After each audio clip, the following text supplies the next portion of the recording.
নমস্কার, সবাই কেমন আছেন? আশা করছি সবাই ভালো আছেন। সুপ্রিয়ার কিচেন আর্টটি ব্লগে সবাইকে অনেক স্বাগত।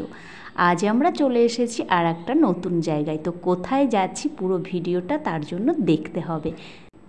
এখন বাজে 6টা থেকে 6:30। তো আমি আর বাবিন বেরিয়ে পড়েছি রাজবাড়ির দিকে। তো চলুন, চলে এসেছি আমরা। আজকে আপনাদের সাথে শেয়ার করব রাজবাড়ির বারোদোলের মেলা। তো শুরু হয়ে গেছে, 3-4 দিন হয়ে গেছে। এখন এখানে প্রথম 3 দিন ঠাকুর থাকে, বিভিন্ন জায়গার ঠাকুর আসে। আগে আসতো গোপীনাথ, এখন আর গোপীনাথ আসে না। ওই ঠাকুরটি এখানে নিয়ে আসা হতো, দিয়ে তারপর থেকে মেলা 1 মাস ধরে চলে। 3 দিন পুজো হয়, তারপর এই মেলাটা 1 মাস ধরে হয়। তো আমরা প্রথমেই চলে এসেছি আর আপনাদের সাথেও শেয়ার করে নিচ্ছি। এটা হচ্ছে কৃষ্ণনগরের রাজবাড়ির বারোদোলের মেলা। তো আমি যেটা শুনেছি, এখানে 3 দিন ঠাকুর হয়, ফুল বেশ, রাখাল বেশ, রাজবেশ। তো যেদিন রাজবেশ হয় সেদিনই হয়তো ঠাকুর শেষ হয়ে যায়। আর এই যে গোসাইগুলো, এরাও সেই প্রথম দিন ধরে 3 দিন বসে থাকে, যে যা পারে দান করে। তো আজকে শেষ দিন, তার জন্য প্রচুর ভিড়, সবাই ঠাকুর দেখতে এসেছে। ওই পাশে এতটাই ভিড় আমরা যেতে পারলাম না। তো সাইড দিয়ে একটু ঠাকুরটাকে দর্শন করে আমরা এদিকে চলে এসেছি।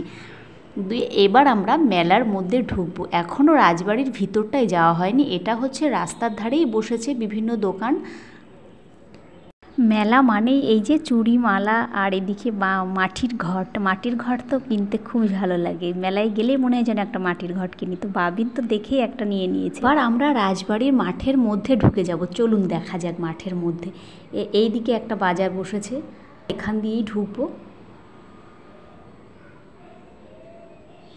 বাবিন তো আনন্দে আত্মহারা হয়ে যাচ্ছে, যে কত কি কিনবে, কি দেখবে, শুধু সেটাই দেখছে। এখানে নেল পালিশগুলো 5 টাকা করে দাম, যে যা নিয়ে পারো, পছন্দ করো আর নাও। এবার আমরা দোকানে চলে এসেছি হাওয়াই মিঠাই। বাবিন দেখেই হাওয়াই মিঠাই খাবে। হাওয়াই মিঠাইগুলো এত সুন্দর করে বানায় না, খুব ভাল লাগে দেখতে। দেখুন কি সুন্দর করে বানাচ্ছে, একদম হালকা কিন্তু বেশ মিশে যাচ্ছে। এবার ওটাই কিনতে হবে, হাওয়াই মিঠাই খাবে। খুব ভালো লাগছে দেখতে। দেখুন এই জিনিসগুলো আগে আমরা কখনো দেখিনি, খাইওনি, কিন্তু এখন দেখি খুব সব মেলাতে এই হাওয়াই মিঠাইটা প্রচলন আছে। আমরা কোনো দিন খাইনি, এখন বেশ দেখি বেশ মেলাতে সব জায়গায় এই হাওয়াই মিঠাইটা বেশ বিক্রি হয়। এবার ঠান্ডা খেতে হবে, প্রচণ্ড গরম আর ভিড় হয়ে গেছে, আস্তে আস্তে ভিড় হচ্ছে। বাবিনের একটু একটু খিদেও পেয়ে যাচ্ছে। তো বললাম চলো আইসক্রিম খাওয়া যাক। তো ও তো আইসক্রিম বেশি একটা খায় না, তো বললাম চলো খাই। এই যে নিয়ে নিয়েছি, ওর একটা আমার একটা। একটা বাজার, এটা হচ্ছে ডিসকাউন্ট বাজার। এখানে ডিসকাউন্ট আছে কিছু হয়তো, তার জন্য এবার ঢুকবো ভিতরে। তো চলুন দেখি কি কি আছে ডিসকাউন্টে।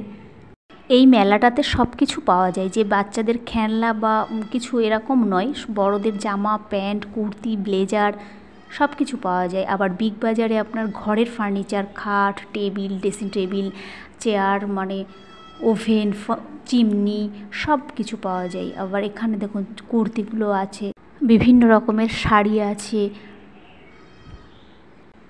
এখানে কিছু কিছু দোকান আছে হরেক মাল, যেমন 35 টাকা, 40 টাকা, সেখানে রেট করাই আছে যে এই দামগুলো 35 টাকা হবে, নাই 40 টাকা হবে। আবার কিছু কিছু দাম জিনিস আছে, তাদের দাম 10 টাকা করে, 10 টাকারই জিনিস আছে। এগুলো ফাইবারের, এই প্লেটগুলো খুব সুন্দর দেখতে, খুব ভালো লাগছে। এগুলো 40 টাকা, 50 টাকা করে দাম আছে। তো খুবই সুন্দর জিনিসগুলো দেখতে, খুব ভালো লাগছে। মনে হচ্ছে যেন সবগুলোই নিয়ে যায় বাড়িতে কিনে।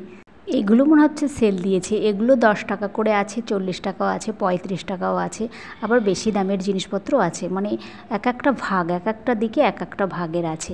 এবার বিগ বাজার আছে, বিগ বাজারের জিনিসগুলো যা দাম তাই আছে। ওগুলো জিনিসগুলো ভালো হয় আর দামগুলো বেশ। আমার সবথেকে ভালো লাগলো এই জিনিসটা খুব ভালো লাগলো। একে গরম, তারপর মধ্যে জলের মধ্যে সব ভালো লাগছে দেখতে। বাবিন তো উঠতে চাইছিল, তো আমার সাহস হলো না আমি ওর ছাড়তে, ওখানে যদি পড়ে টরে যায়। তো যাই হোক, এবার নাগরদোল্লা, বড় নাগরদোল্লা এসছে, সব রকমই নাগরদোল্লা এসছে। নাগরদোল্লা তো দেখেই যায় সারা জীবন, কোনো দিন উঠিনি। আমাদের ওই বাপের বাড়ির ওখানেও প্রত্যেকটা মেলাতেই বড় নাগরদোল্লাগুলো মেলায় এদিকে আসলে ওদিকে ঠিক করা যায় না, কোন দিক থেকে বেরোবো, কোন দিক থেকে ঢুকবো, তো কোনোটাই ঠিক করা যায় না। তো অল্প অল্প করে আপনাদের সাথে শেয়ার করলাম। আমি আবার আসবো, আবার আপনাদের সাথে শেয়ার করব।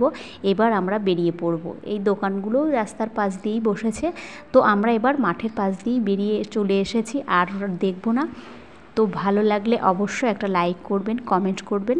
আবার পরবর্তীতে যখন আসবো সবই শেয়ার করব। আপনার এই গরমে প্রচণ্ড গরম, সাবধানে থাকবেন, প্রচুর জল খাবেন। তো এই পর্যন্তই, ধন্যবাদ।